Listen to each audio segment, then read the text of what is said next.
India का gold game सिर्फ jewellery नहीं, एक बड़ा इकोनॉमिक इशू है। पर प्रॉब्लम यह है कि सिस्टम गोल्ड को मानता ही नहीं है। ये रील सब इंडियन के पास पहुंचनी चाहिए, ध्यान से लास्ट तक सुनिएगा।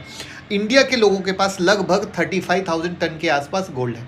तो सोचिए, ये आरबीआई के पास जो गोल्ड है उससे कई गुना ज़्यादा है। लेकिन जो गवर्नमेंट का डेटा है उसमें ये गोल्ड वेल्थ नहीं है, इन्वेस्टमेंट नहीं है, बल्कि कंजप्शन माना जाता है। मतलब कि जैसे कि हम गोल्ड को खाते हैं। इस गलत काउंटिंग का बहुत ज़्यादा नुकसान होता है। जब इंडिया गोल्ड इंपोर्ट करता है तो बोला जाता है कि करंट अकाउंट डेफिसिट बढ़ गया।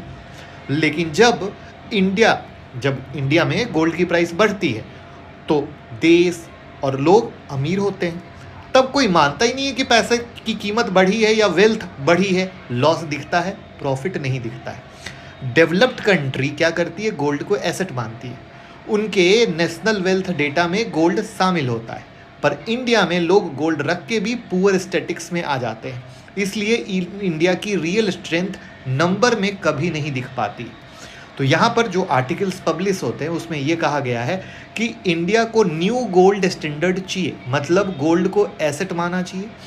साथ में नेशनल वेल्थ कैलकुलेशन में ऐड किया जाना चाहिए।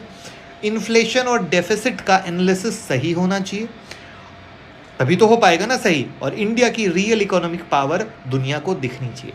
तो गोल्ड प्रॉब्लम नहीं है, गोल्ड सॉल्यूशन है।